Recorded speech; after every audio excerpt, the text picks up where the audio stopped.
Welcome back to Reliable Sources. The information coming from Malaysian authorities about the missing plane has been a mess. Sometimes the information has been incomplete, other times it's turned out to be totally wrong. Transparency has been lacking, to say the least. It's kind of like watching a case study in how not to handle a crisis. Imagine what it's felt like for the families of the people who were on the plane. They've been pleading for more information. So why has it been so bad?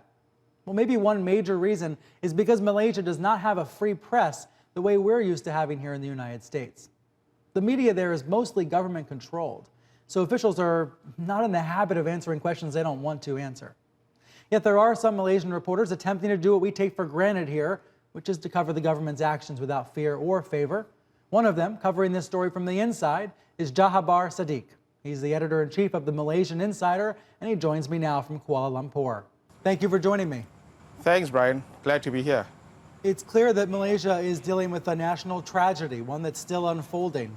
But here in this country, we've been surprised by some of the lack of information we've heard from the country you're in. Is that typical there? Is a lack of information a constant problem for someone like you who's reporting on the government all the time? They're not used to live, 24-hour live coverage where everything's exposed. They're used to edits that come out at 8 o'clock news bulletins.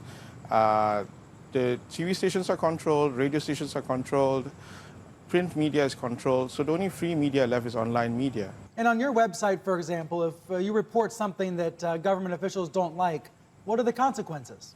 What they do is they restrict you from covering some of the events. We have a tag from the information department that says we're journalists, but they bar us access from some of the events.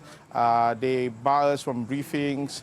They only have exclusive editorial briefings for print media and electronic media, which are controlled by them. I'm interested to hear about what it's like to operate in a country where there is so many different kinds of government restrictions on the press. Are there specific examples, for example, where you've been barred from covering a certain story or had interference in some way?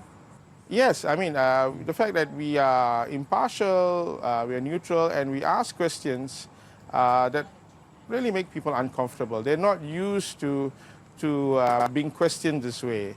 They're used to people just accepting their answers and printing out dutifully the next day or in the late night news bulletins. Are you apprehensive at all to talk about these sorts of experiences? Does it make you fearful of consequences down the line?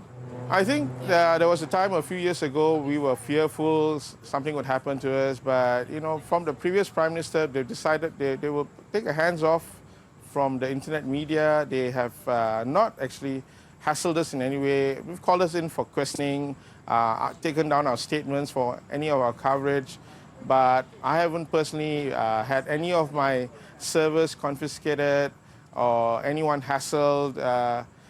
Once in a while, you might get your servers under DDoS attacks. You don't know who does it. You might suspect it's someone who's linked to the powers that be, but you're never sure. Has that happened with your site in particular, or you mean just in general? It has happened to us a couple of times. Before the general elections, we experienced a heavy distributed denial of service attacks, and we had to use software like Cloudflare, Google's PageSpeed just to get our servers up. It was quite massive, one of this attack that it nearly knocked out my internet provider, that he had to black hole us for a few days because they couldn't take the traffic.